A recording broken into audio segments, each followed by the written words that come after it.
দর্শক যুক্ত আছেন যুগান্তরের সাথে, আপনাদের সাথে আছি আমি আদনান জোবায়ের শাওন।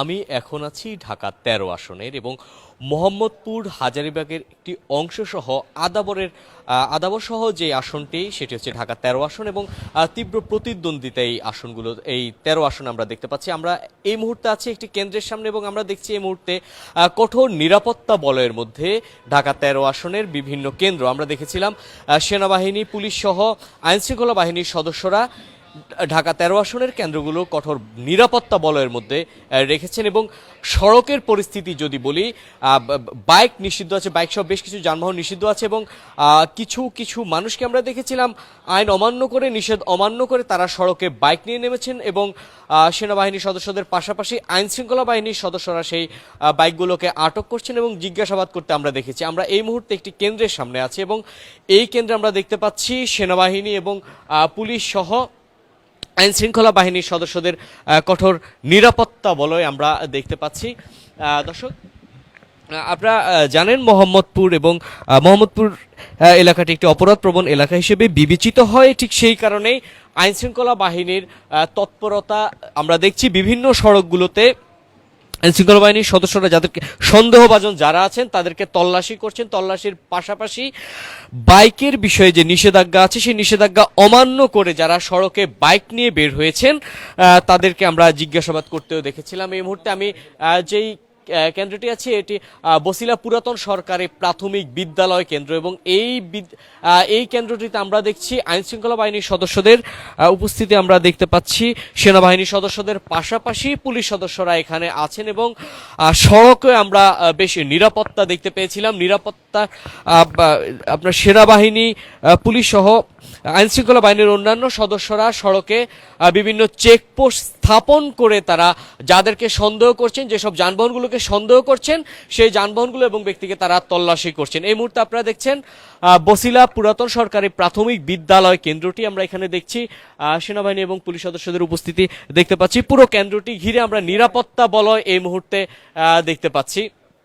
দর্শক মোহাম্মদপুরের আসার পথে আমরা দেখেছিলাম সড়কের মধ্যে বেশ কিছু জায়গায় আইনশৃঙ্খলা বাহিনীর সদস্যরা চেকপোস্ট স্থাপন করে তারা তল্লাশি করছেন এবং বিশেষ করে যে সকল যানবাহন এবং ব্যক্তিকে তারা সন্দেহ করছেন তাদেরকে তল্লাশি করছেন।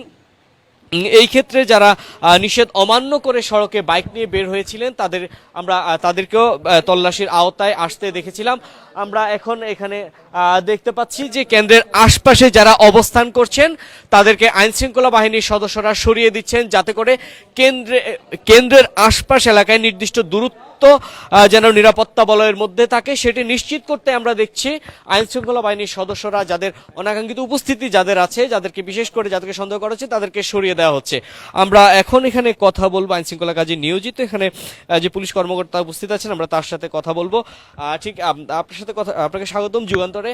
আমরা জানি যে মোহাম্মদপুরের এই এলাকাটি একটি অপরাধপ্রবণ এলাকা হিসেবে বিবেচিত হয়, সেই হিসেবে এই মোহাম্মদপুরের এই কেন্দ্রগুলোতে আপনারা ঠিক নিরাপত্তাটা কিভাবে নিশ্চিত করছেন এবং কেন্দ্রের আশপাশে যারা অবস্থান করছেন তাদের বিষয়ে আপনারা কি সিদ্ধান্ত নিচ্ছেন? ধন্যবাদ। আমাদের এটা আপনার কথা ঠিকই আছে যে এটা রিমোট এলাকা, বাট অপরাধপ্রবণ সেরকম আমাদের চোখে পড়েনি, বাট আমরা সর্বোচ্চ সতর্ক আছি এবং কেন্দ্রগুলো নিশ্চিত নিরাপত্তা সারা রাত দেওয়ার জন্য আমরা রাত জেগে অবস্থান করতেছি। এখন পর্যন্ত অস্বাভাবিক কোনো পরিস্থিতি আমরা দেখিনি, তবে অস্বাভাবিক পরিস্থিতি সামাল দেওয়ার মতো আমাদের যথেষ্ট প্রস্তুতি আছে এবং আমরা সারা রাত সেই বিষয়ে সতর্ক আছি। আপনারা ঠিক কেন্দ্রগুলোকে ঝুঁকিপূর্ণ মনে করছেন কিনা, কোনো ক্ষেত্রে কোনো অনাকাঙ্ক্ষিত কোনো সংঘাতময় কোনো কিছু করতে পারবে বলে মনে করছেন কিনা? না, এখন পর্যন্ত আমাদের সেরকম মনে হয়নি, সব কিছুই সুষ্ঠু হচ্ছে, আমাদের প্রস্তুতিও সর্বোচ্চ এবং সবার রেসপন্স আমাদের পক্ষে পজিটিভই আছে। ধন্যবাদ আপনাকে। দর্শক শুনছিলেন এখানে দায়িত্বরত যে পুলিশ কর্মকর্তা আছেন, আমরা তার কাছ থেকে শুনলাম ঠিক তারা এখনো প্রত্যাশা করছেন অনাকাঙ্ক্ষিত কোনো পরিস্থিতি এখানে ঘটবে না এবং কোনো ধরনের সংঘাত কিংবা যে সহিংসতা, নির্বাচনকালীন যে সহিংসতা হয় সেটি ঘটবেন না বলে তারা ধারণা করছেন, যেহেতু এখন পর্যন্ত কোনো ধরনের অপ্রীতিকর ঘটনা ঘটেনি। দর্শক সবশেষ তথ্য জানতে যুক্ত থাকুন যুগান্তরের সাথে এবং এরপরে আপনাদের সাথে যুক্ত হব ঢাকার অন্য কোনো আসন থেকে।